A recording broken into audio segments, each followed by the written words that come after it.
Lennunduse alguseks Eestis loetakse aastat 1889, mille Ameerika Ühendriikides sündinud populaarne õhulaevnik Charles Leroux tuli oma demonstratsioonesinemiste hooaega lõpetama Tallinna. Õigemini kodaniku nimega Joseph Johnson. Leroux oli vaid nii-öelda näitleja nimi. See sai teatavaks alles sellel kevadel.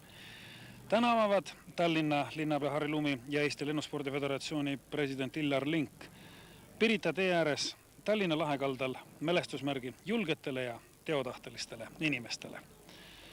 Selle roostevabast terasest mälestusmärgi autorid Mati Karmin ja Tiit Trummal valmistas Tvigateli tehas. Seal muide valmistati kunagi ju Eestis ka lennukeid. Mälestusmärk, mis kujutab vahest veidi sassi läinud nööridega langevarju, on pühendatud ju eeskätt Leroux'le, kes oma 239. langevarjuhüppel uppus Tallinna lahte. 6. septembril 1889 oli tal plaanis hüpata Tartus näituse väljakul, kuid arvatavasti oli Tartu gaasivabriku gaas nii nigela kvaliteediga. Igatahes õhupall õhku ei tõusnud, siis hüpati langevarjuga ju õhupallilt. 24. septembril 100 aastat tagasi ta startis Tallinnas Harjumäelt tugevast tuulest hoolimata. Umbes 1,5 kilomeetri kõrguselt Leroux hüppas, tugevas tuules hakkas langevarjaga pendeldama, kohati oli täiesti horisontalasendis. Leroux kukkus vette just siin, Maarjamäe kohal versta kaugusel rannast. Ta leiti alles ülejärgmisel päeval Kadrioru rannast. Mälestusmärgi avamise järel demonstreeriti seda, mida siis 100 aastat pärast Leroux'd osatakse. Kõigepealt näitasid oma oskusi langevarjurid. Võib-olla ei kujutagi ette, et see üsna populaarne spordiala meil on. Tallinna lennuklubis näiteks tehakse aastas 5000 hüpet. See on nii palju kui ühe päris pikaajalise langevarjuri kogu karjääri ja ligilähedane hüpete arv. Muidugi üsna pikka karjääri hüpete arv. Hüppeid tegid täna Tallinna lahekaldal nii Tallinna, Kohtla-Järve kui Narva langevarjurid. Nendes 3 klubis Eestis langevarjuspordiga tegeletaksegi.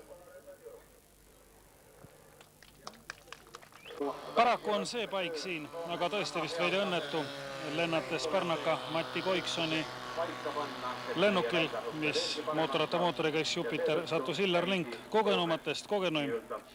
Äsja langevarjureid välja lasknud Ann 2 õhuvoolu, see tuli ühele lisatiirule Lingi lennuki kohal ja nii kukkus Pirita tee valgustuspostidesse see väike lennuk Illar Lingi juhtimisel, kukkus sealt alla ja nüüd on Illar Link tohtrite hoole all. Aga nagu mälestussamba kiri ütleb, julgetele ja teotahtelistele inimestele kohe pärast seda tõusis õhku oma mootorlohel Jüri Iva, Orto Treiel Freesia.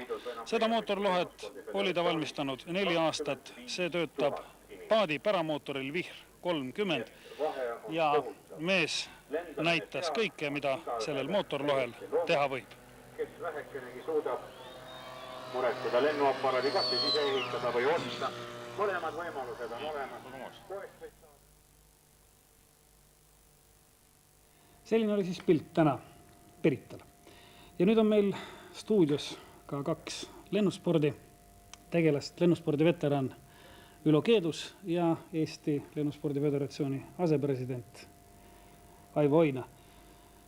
Pidime küll võtma täna sihiks, et lennuõnnetustest ei räägi, aga tahaks siiski küsida, kuidas Illar Lingi tervis? No Illar Link on kiirabi haiglas ja seal on väga tugevad meedikud, kes on ka enne lendureid nii-öelda kõndima, tantsima pannud, nii et loodame kõige paremat. No eks jalaravi võtab lihtsalt ilmselt sest jalga seemis. Jaa, aga seal on tugevad traumatoloogid ja usume neisse. Loodame ja räägime vast siis juubeli poole pealt edasi. Tähtpäevad tähtpäevadeks, aga eks see tähendab ka seda, see 100 aastat lennundust Eestis, et on teatud määral meil ka nagu lennunduses nüüd taas ärkamise aeg. Seda ta on päris kindlasti, sellepärast, et üsna täpselt 40 aastat ei ole meie mootorlendurid jalgu alla saanud pärast seda, kui 1949. aastal üle Nõukogude Liidu kõigis piirilähedastes rajoonides keelati lennud hoopis ära mootorlennuki peal. No osalt on lendamine taastunud purilennukitega, loovitakse langevarjuid alla, aga see ehtne lennusport, mootorlennusport, see hakkab ilmselt tänavusest aastast uuesti jalgu alla saama tänu Illar Lingile, kes täna on küll pisut õnnetu mees, aga me teame teda kõiki kui väga niisugust teotahtelist ja 10-15 inimest sellel sügisel saavad ilmselt mootorlenduri väikesed paberid taskusse, et oma amatöörlennukite peal juba täit lennumõnu tunda. Rõõm kuulda.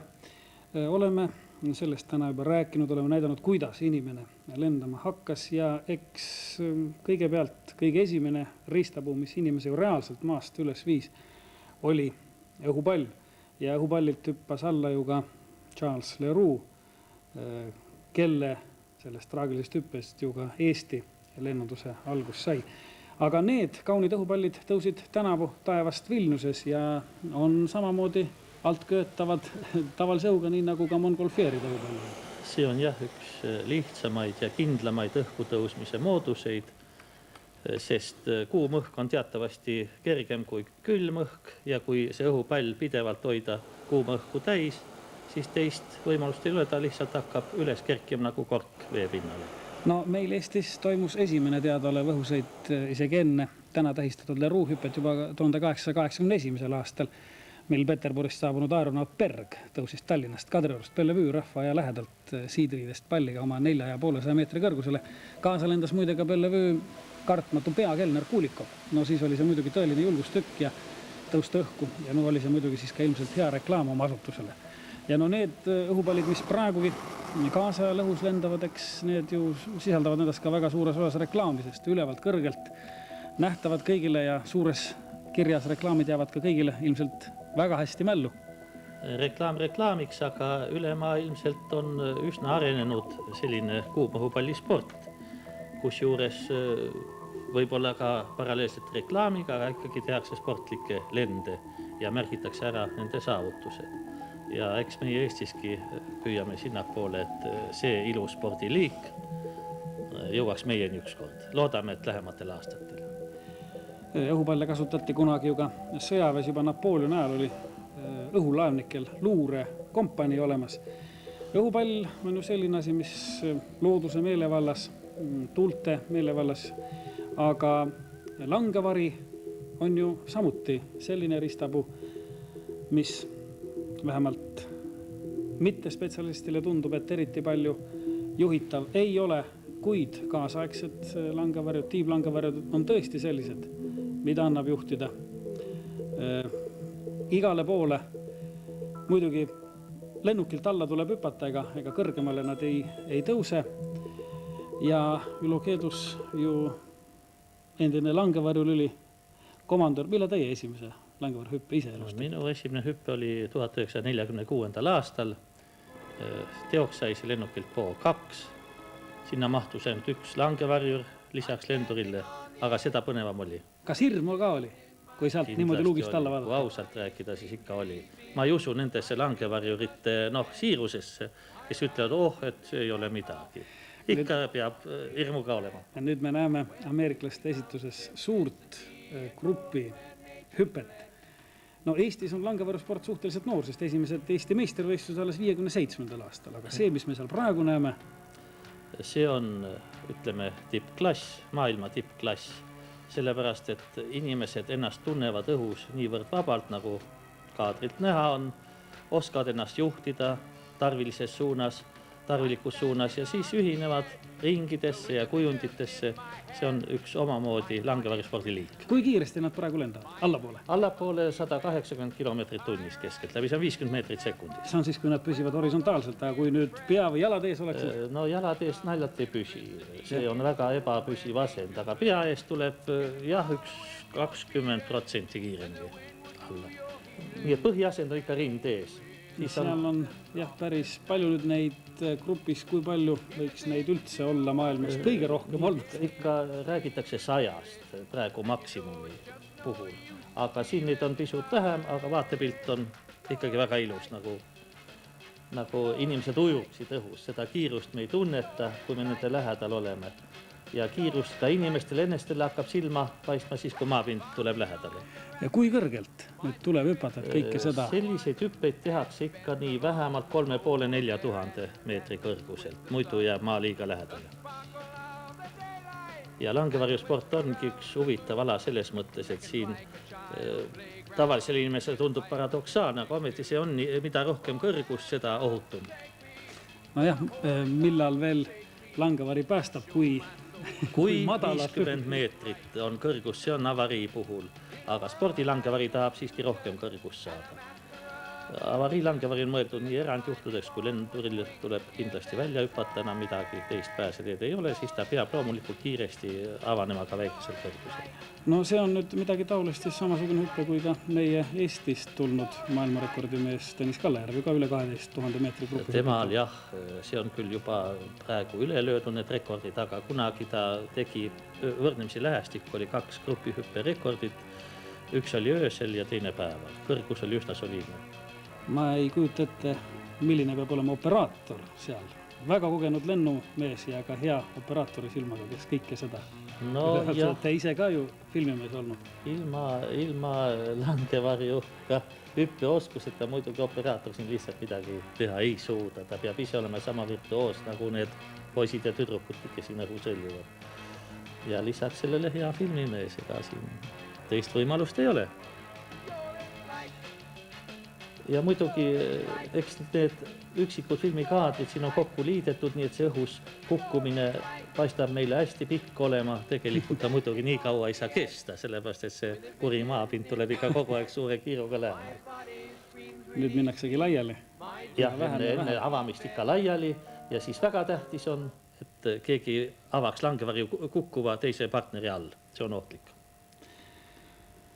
Me nägime nüüd tippesituses langevarju sporti, aga on ju ka Eestis olnud omad langevarju konstruktorid. Fjodor Laure 26. aastal juba alustas katsetusi selles liinis. Ja kui me lennukitest räägime, siis meil on ju tuntud praktiliselt võõra maiste nimedega lennukid, olgu need siis Venemaalt, olgu need siis Ameerikast, Rootsist või Saksamaalt, aga ka Eestis on tehtud lennukeid. Ja seda aktsiaseltsi Aeronaut tellimusel, see aktsiaselts loodi 21. aastal ja 22. 23. aastal Tvigateli tehastes tehti Saksamaalt toodud agregaatidest, Saksamaalt toodud sõlmedest kokku lennukeid, aga need ei olnud veel originaallennukid. 26. aastal lendur Matvei üritas konstrueerida oma tehtud lennukit, aga selle 11 hobujõuline mootor ei olnud piisavalt võimas, et lennukit üles viia ja hoopis suuremat edu sai juba Saaremaalt pärit Voldemar Post, kes aastail 30-39 konstrueeris juba päris häid lennukeid. Tema muide nii lenduri kui lennundusinseneri elukutse omandas Inglismaal.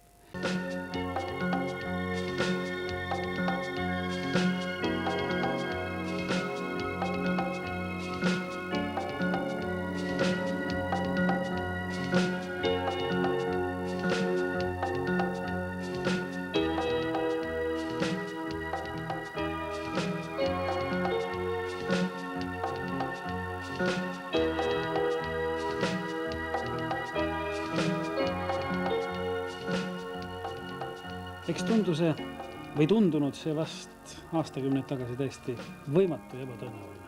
Kõik see, mida me praegu näeme. Täiesti, mitte ainult lihtsale vaatajale, vaid ka spetsialistile. Võib jutustada niisuguse ühe olukorra, kui esimest korda Tšehhi langevarjud hakkasid harrastama niimoodi õhus üksteisel kätest kinnivõtmist vabal kukkumisel, siis ei usutud. Et see ei saa ikka võimalik olla, et nad on mingisuguse peene nööri või niidiga ühendatud ja siis sellega tõmmuvad üksteisel lähemale. Ja mehed said siis natuke tigedaks ja läksid õhku erinevatel lennukitele. See lõpuks tõestas ära, et nad tõepoolest lihtsalt keha juhtimisega suudavad üksteisele läheneda kukkumisel ja uuesti lahku minna ja hiljem nad hakkasid tegema veel kõiksuguseid muid vigurid ka siia juurde. Selles filmis on pisut vist vaatajad petetud. Ma tunnetan, et aegluubis on filmitud seda kukkumist, siis ta tundub veidi sujuvam ja graatsilisem, kui see tegelikult on. Aga ilus ta on ka normaaltempos vaadatud. Ja ilus on ka kas või seda teades, et seal midagigi vahel on. Ja. Aga no kahtlemata need on virtuoosid ikka need, kes nii kukuvad. Aga meil Eestis? No sel suvel oli 12 sportlast õhus ja tehti ära 2 harjutust. Nendest 3 sportlast olid meie omad, ülejäänud, nagu me siin harjutame ja treenime koos soomlastega, nii et nende abil. Ja no siin näeme mida kõik ei või õhus õhus teha? Nüüd hakkas jooksma õhuballett ja pole ju mingi saladus. See videolint ongi maailma meistrivõistlustel tehtud ja maailma meistritest. Ja selline keha valitsemine, see on juba midagi erilist, sest siin tõesti tullakse jalad ees, allapoole võetakse kaunis asend, siis näete, ühesõnaga inimesed teevad, mis tahavad õhus. See on raske. Vahelduseks võib öelda, et kui nüüd võtta üsna algajad langevarjurid ja panna nad sellise situatsiooni, siis tuleb üks hirmus karussell välja, millel ei ole mingisugust juhitavat liikumist ja lõpeb see siis langevarju avamisega muidu. Jah, selle langevarju avamine võib ka väga ohtlikuks muutuda, sest langevarjul peab ikka kindlas asendis olema sel ajal, kui ta avab langevarju. Aga siin jah, ballett jätkub. Ja näiteks, et sellist asendit nüüd õhus hoida, see peab väga kiire reageerimine olema pisimallegi kõrvale kaldumisele, muidu lihtsalt tekib virvar, viskab kohe keerutama inimest. Kohati kaob, eks ole, täiesti selline tunne ära, et ta ei lenda, ta oleks nagu kusagil. Ja seda tõepoolest. No siin nad tulevad välja jah, 4,5 kilomeetri kõrguselt, seal praktiliselt hapnik hakkab juba, õhk on hõre ja siis jõuab seda kõike teha. Ja siin on filmitud jah, ühte meest mitu korda ja selles filmis osaleb väga palju operaatoreid. Jääb niisugune mulje, nagu oleks spordiriistadel mees, aga mees on näete vabalt õhus. Jah, väga ilus, aga kahjuks seda maa pealt jälgida täies ilus on võimatu. Siis peab ikka ise kaasa hukkuma või vaatama filmi nagu praegu. Ainult videotehnika. Täpselt samuti ju langevarju hüpetes on ka videotehnika, see kõige tähtsam. See, mida langevarju rõhus teeb, neid spiraale, neid harjutusi, see võetakse kõik videole ja pärast kohtunikud seda vaatavad. Ja siis alles antakse hinnang. Me nägime nüüd ja näeme praegugi seda tipp-langevarjurite esitust. Kuid igal aastal on ju ka lennunduse tippüritused. Nii nagu on seda igal aastal Pariisi lennundusnäitus, kus ka Ailvo Oina tänavu oli. Ja need Pariisi lennundusnäitused paraku viimasel ajal ka selles mõttes sensatsioonilised, et nagu Liidu lennukitega on seal viimastel aastal ikka midagi juhtunud. Jah, ei ole vedanud. Juba mitu aastat järge mööda midagi ikka ära lõhutakse. Ja ka sel aastal oli selline kurb juhtum. Asi lõppes küll õnnelikult, sest lendur kasutas välja hüppamiseks katapulti ja kõik läks õnnelikult. Aga jah, kurba. Me näeme praegu kuulsa Su-27 starti nii võimas lennuk, et suudab 44 sekundiga tõusta 12 kilomeetri kõrgusel. No jah, siin on mootoritel nii palju juba võimu, et ta sõna otses mõttes nina ülespoole pöörates lihtsalt võtab kõrgust täie tambiga. Varemalt lennukitel sellist võimsust lihtsalt ei saanud olla. Ja nüüd see kuulus element on varsti küll tulemas pärast neid võtteid, mis ta siis teeb, see Cobra, kus suurel kiirusel pööratakse saba ette, eks ole, matkitakse Cobra lennu. See on jah praegu ilmselt tipplend ja Nõukogude Liidu lendurite poolt suurim saavutus. Nii et see oli ka omaette sensatsioon jällegi. Jah, kõike seda näidati sel aastal ka Tuušinas, kus kõik läks hästi. Ja eks Pariisis on koos ju kogu maailma lennunduse tipp ja nüüd siis see MiG-29 õnnetus, kus piloodil õnnestus katapulteeruda. Siin jah, oli näha seda väikest plahvatust. Nii, nüüd tuleb see videos veel kord aegluubis. Miks see kõigepealt õnnetus juhtus?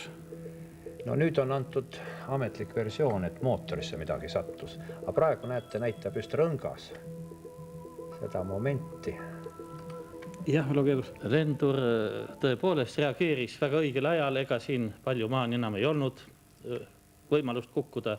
Ja moodsa reaktiivlennuki, põhiliselt hävituslennuki kabiinis on katapulteeritav seade, mis üksnes ainult ei viska lendurit välja, vaid juhul, kui lennuk on väga väiksel kõrgusel või maapinnal, annab talle umbes 200 meetrit kõrgust juurde, et langevari saaks normaalselt avaneda. Teeb ka lausa maa pealt selle langevari. Jah, see on väga tõsine probleem, sellepärast, et lennuk startimisel saavutab niisuguse kiiruse, kui siis mootoriga midagi juhtub, ta jookseb maandumisrajalt või ütleme, antud momendil startimisrajalt välja ja lendur hukkub. Kiirused on väga suured. Siis ta peab ennast selle pidurdamise asemel lihtsalt kabiinist välja katapulteeruma.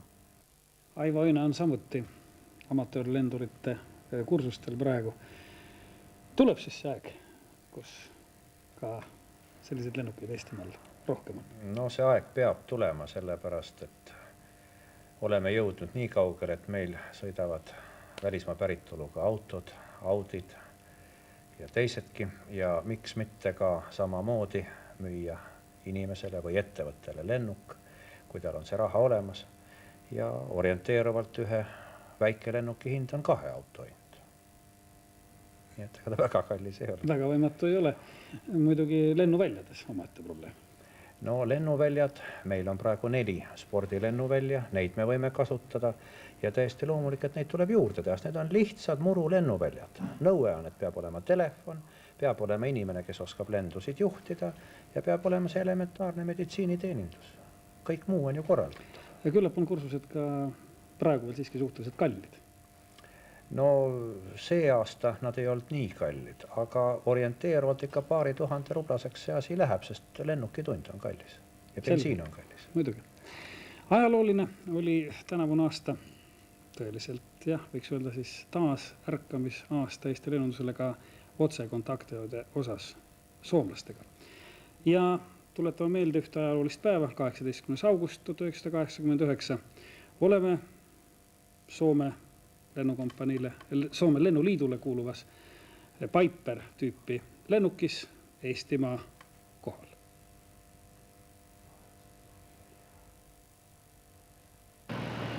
Lendame nüüd 130 kilomeetrilise tunnikiirusega Soome lennuliidu pealenduri Raimo Makkose väikesel Piperil. Raimo Makkonen, onko nyt Suomessa paljon sellaisia lentokoneita? Meillä on tällä hetkellä noin 700 pienikonetta, mutta lisää on tullut kovasti. Viime vuoden aikana me saatiin 100 uutta konetta Suomeen. Niin, että 800. Se oli siis 18. augustil, mil 5 Suomen lennuliidu Cessna ja Piper tyyppi väikkelennukit jälle Helsinki-Tallinna otse trassimatteliselt tavasid.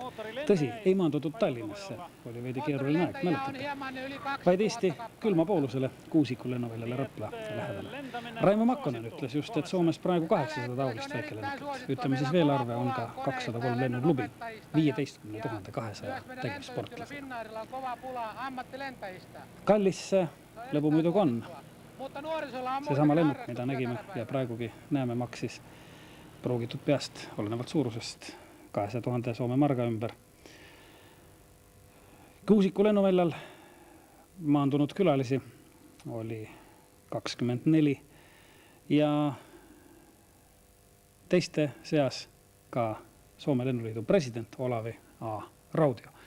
Nii et Soomest tulnud esindus oli kõrgetasemeline ja väga esinduslik.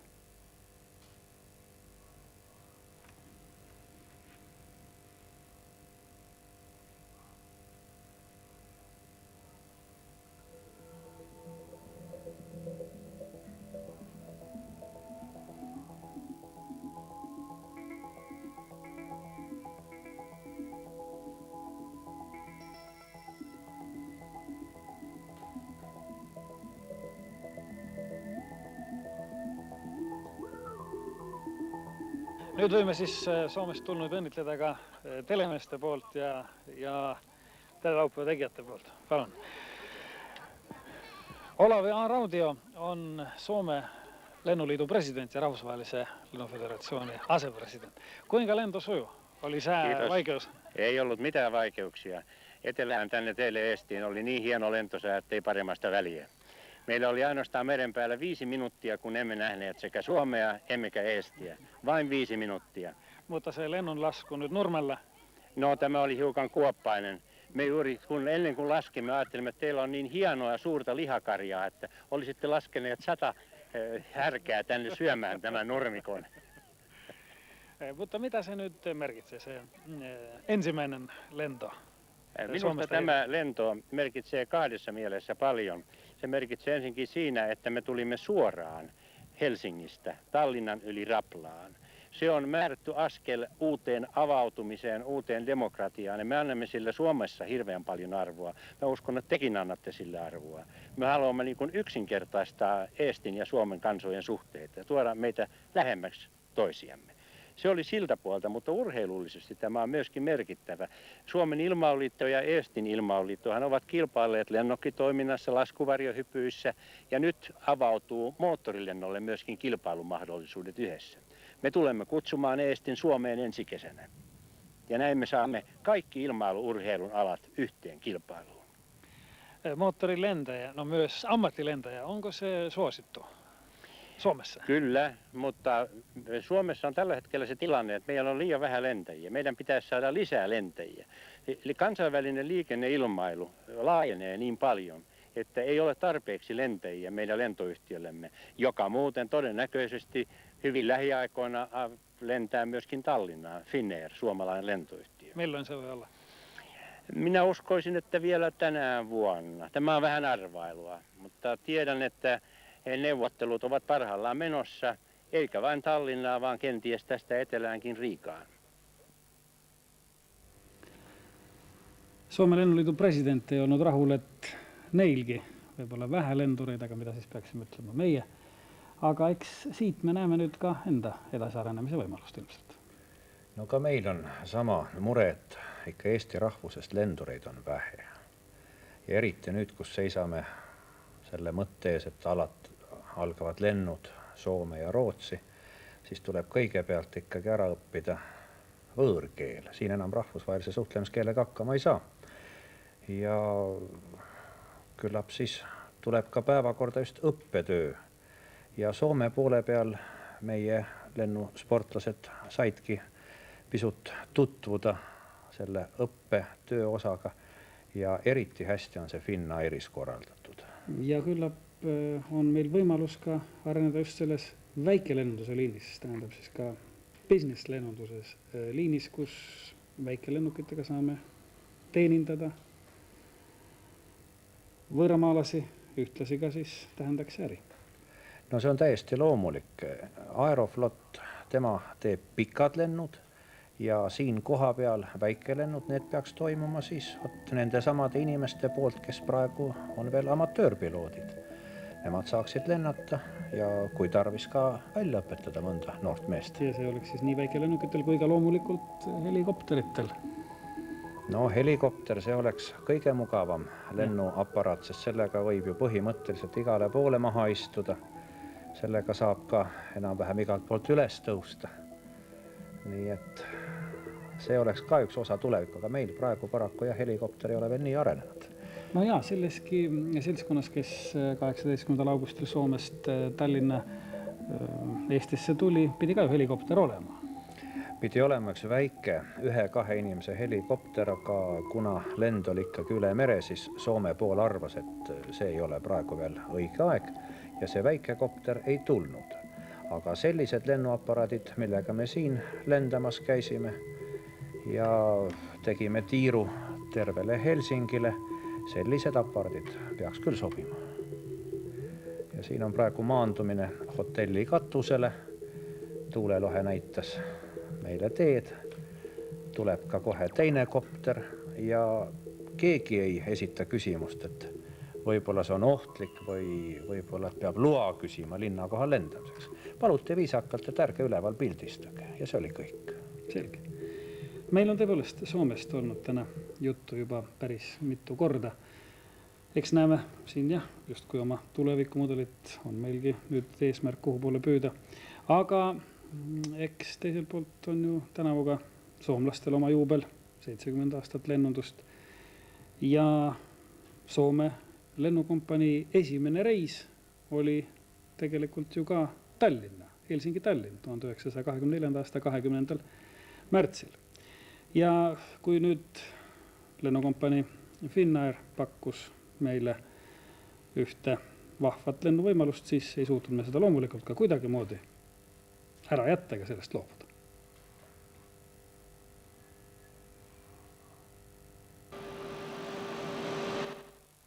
Kasutasime siis tõesti seda võimalust ja siseneme ka DC-10 Douglase lennukabiini, mis siis on valmis nüüd lennuks New Yorki.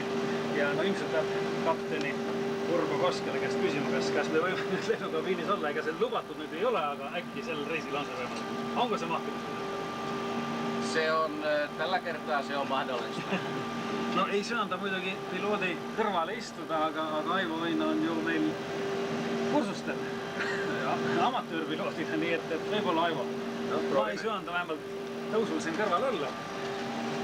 Ja see on siis 80. aastal tootma hakatud lennuk Long Beachis, Douglas McDonnell Douglas DC-10-30. Ja reisijaid 230. 230 matkustajaa. Ja Helsingi, New York. New York, ning Finnairil on kasutusel 81. aastast. Anteeksi? On käynyt se vuonna 81 Finnairilla. Joo. Kellaaika on nyt niin kaukelle, että voimme vist onkin aika meillä mennä. Meillä on aika mennä, joo. Lähdetään tästä, tehdään lentoon lähtö ja kierretään Helsingin yläpuolelta ja sitten suunnataan kohti New Yorkia. No niin. Jos se herroille sopii. Hyvä, kiitos. Kyllä sopii. Joo. Niin. Joo. Jos lähdetään. Ja sitten, jos nostat telineen ylös tästä liivusta. Väikkäiset opetussanat nyt siis kapten Urvo Koskelal teiselle pilootille. Ja öölend meil on hilja öösel pimedas, kui tõuseme. Loodame, et Helsingi kohal midagi näha on. Helsingi tuled vähemalt Urvo Koskela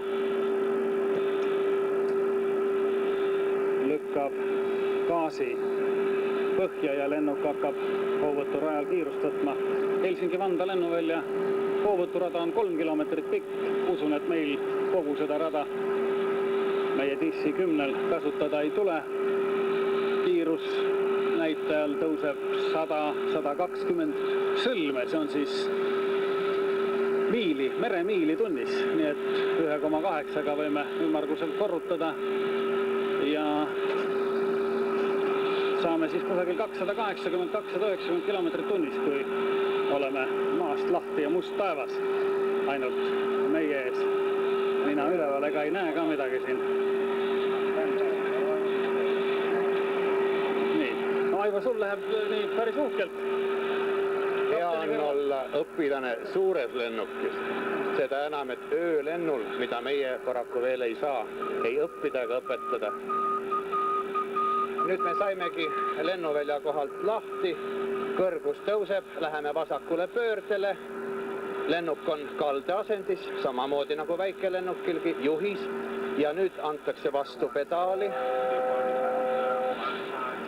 Raadioühendus maaga, täpselt samamoodi nagu meil väikelennunduses. Ja nüüd on juba päris hästi on ka näha horisont, öine horisont.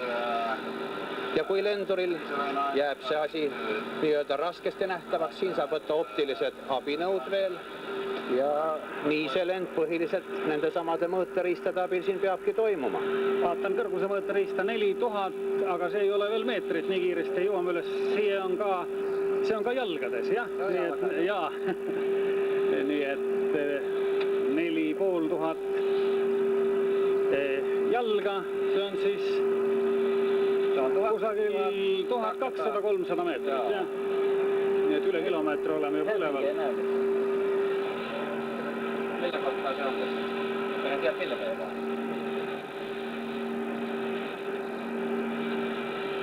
Pilved on küllalt peal. Helsingi eriti ei paista, meil on kõrgus juba suur. Väike kõikumine ikka on ka. Joo, oikein hyvin. See on väga väike turbulents ja teine asi, et see pööre sai tehtud veidi valesti. Tähendab juhise ja pedaali asend oli vale. Ja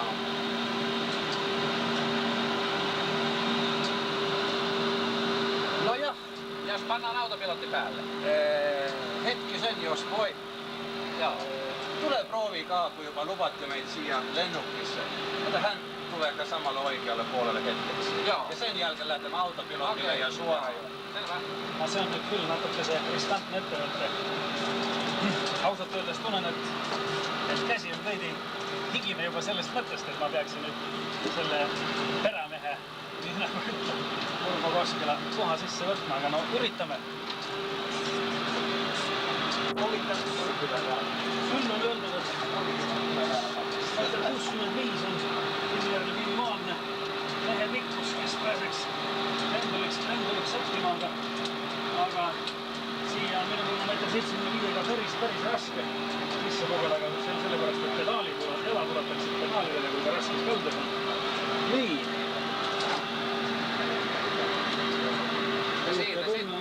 Nii. Ma vist tõmbasin liialt järsku kõrguse rooli enda peale, sest juba 9000 jalga on kõrgus käest. Tuli sinna liialt nobedasti.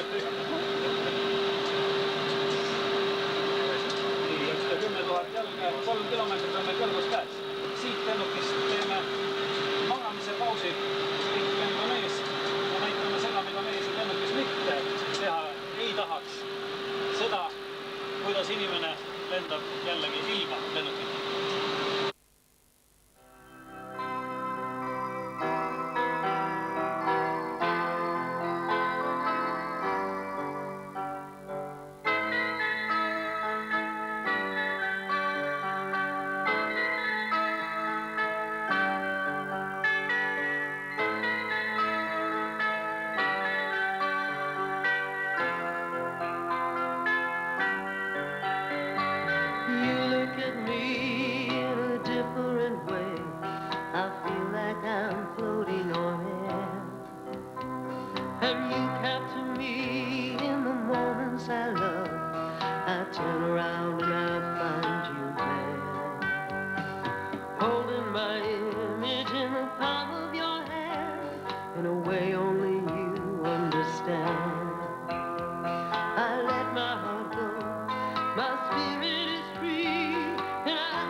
There's 1,000 words written deep in my eyes when I feel the touch of your gentle hand.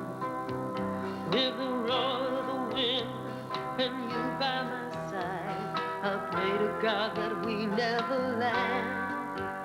For the song that it sings, lets an ecstasy ring through my body as endless as time.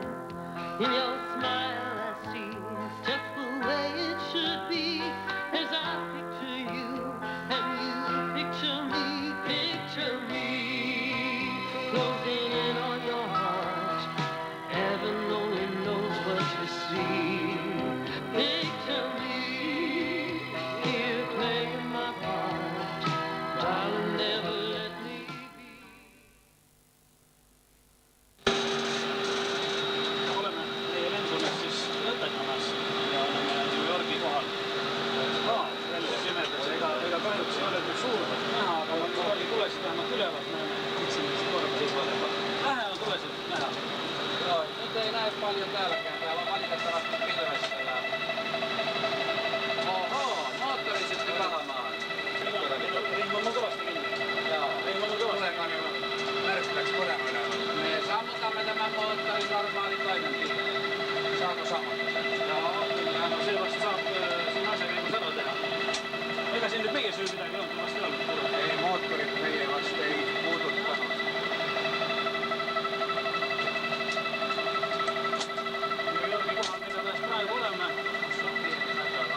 mennään tulipalomaaliin. Otahan nyt sekalla ka. Tässä on pientä hommaa tässä lentämisessä tässä vaiheessa, mutta me sammutetaan tää. Se nyt ei ole suuri rõõmus jah, et esimesel niisugusel lennukil sattud sellisesse olukorda, aga mis nüüd siis sünnib, sa oled seal tagapool? Eks me nüüd ikka pea alla saama. Kaks mootorit on veel olemas. Nojah, Douglas on DC-10 mootoriga. Ma ütlen, et Urgo Koskel on sedavõrd rahulik, et ja meeldi muudele.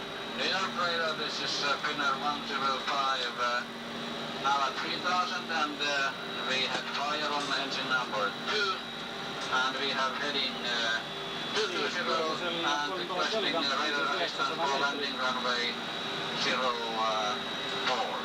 Ma ei ole ju kaugel, aga... Understood 105, you are number 1 in traffic at heading 130 for base runway 04 right. And down 2000 standard altimeter. Tahaks praegu Urgo Koskelat segada, aga on ka varem tapahtunud, et ta tuli palla.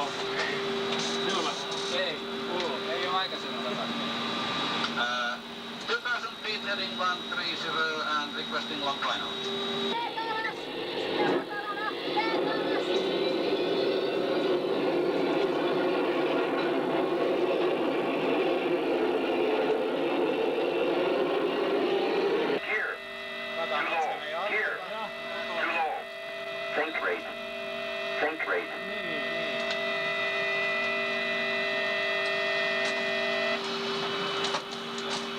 Kõrgus on 0 jalga ja maas me olemegi. Ei ole veel.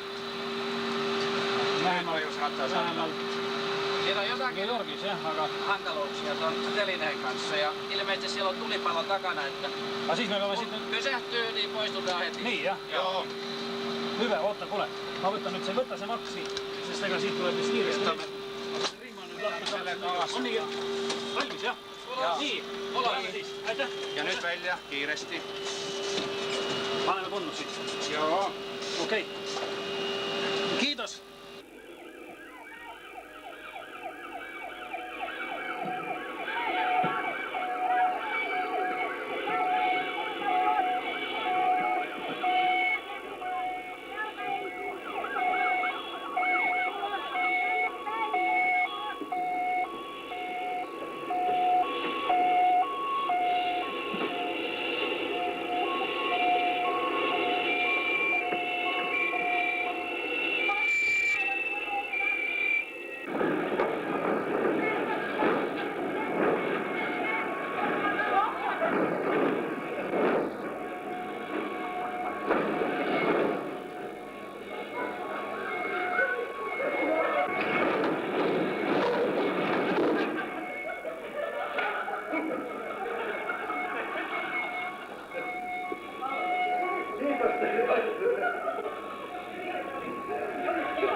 Ja tõepoolest, siin ei saanud meid passirežiimi rikkumises süüdistada, et me ilma viisata New Yorgis käisime. Tunnistame ausalt üles, ega me Helsingist kaugemale ei saanud ja Helsingi Finnairi õppekeskusest ja selle simulaatorist, kus kapten praegu siis välja astus. Jah, see on üks hea näide, mismoodi koolitatakse välja lendureid. Ei ole vaja raisata kallist kütteainet. Ei ole vaja kulutada lennukit. Kõik saab teha trenasööri peal. Trenasöör, see simulaator on siis iga lennutüübi jaoks. Arvuti loomulikult juhib seda, on täiesti komputeriseeritud ja simuleerib täiesti siis ka kõiki neid olukordi, mis lennul ette tulevad ja see riistapuu on üsna kallis, seda peab ütlema, aga et Finnairi õppetreeningkeskus ka heal tasemel näitab kas või see, et selge päeval, kui meie seal olime, oli Lufthansa meeskonnad seal, olid üürinud seal simulaatori ja nii nad seal oma 4-tunniste vahetustega töötasid. Jah, niimoodi peab ju ka meil iga lendur teatud 3-4 kuu pärast käima korraks trenažööri peal. 2 trenažööri on Tallinnas, teised on Minskis, Moskvas ja mujal ja samamoodi harjutatakse, aga need lennuaparaadid ei ole vast nii kvaliteetsed veel. Jah, me näeme nüüd siis seda ka veidi üldisemas plaanis ja mismoodi ta nendel 6 hüdraulilisel jalal liigub ja matkib siis kõike seda lennus tekkivaid olukordi. Ja samuti oli ju ka see stjuardesside kool, täpselt samuti, kus me siis seal lennukist välja hüppasime. Jaa, seda nad peavad nii-öelda treenima, kuidas sellises ekstreemses olukorras lennukist välja tulla, kui tarvis, siis ka invaliidi või imikut saata ohutult lennukist välja ja see on kõik selleks olukorras, kus ikka lennuk on maa peal. Ta ei pea lennuväljal olema, aga ta on siledal maal. Ja meie jaoks muidugi siin võib olla väga oluline teada, et praegu on siis meie põhjanaabrid üle lahekaldalt jõudnud nii kaugele, et neil on 425 lendurit Finnairis ja 1400 stjuardit, 300 meest stjuardit ja siis 1100 peaaegu naist. Ja stjuardessi amet on sedavõrd populaarne, et 25 kohale kursustele oli 1000 soovijat. No küllap meil ka peaks huvi tekkima rohkem lennunduse vastu ja eriti meeldiv on see soomlaste 3 aasta programm Tõuse tiibadele. Alustatakse noorest modellendurist. Temal on väga väikese raha eest antud kätte see esimene võimalus, esimene modellennukise kokku panna. Seal kusagil 30 margast 100 margani ja see tekitab selles noores inimeses huvi. Ta tahab õppida, pärast seda ta tahab urilennukile minna. Siis loomulikult mootorlennukile ja ta lähebki Finnairi kooli, et saada piloodiks. Nii et see on siis päris ideaalne koostöö Lennuliidu ja lennukompanii vahel. Jaa, nemad on juba ühinenud. Meie paraku oleme veel Lennuspordi Föderatsioon, aga eks meil ole aeg ka mõelda oma arve, oma pitsati ja kõige tähtsam, et natukene veelgi kaasaegsemalt hakata tööle. Teha ka lennuliit, kus oleks kõik inimesed koos, kes tegelevad lennundusega.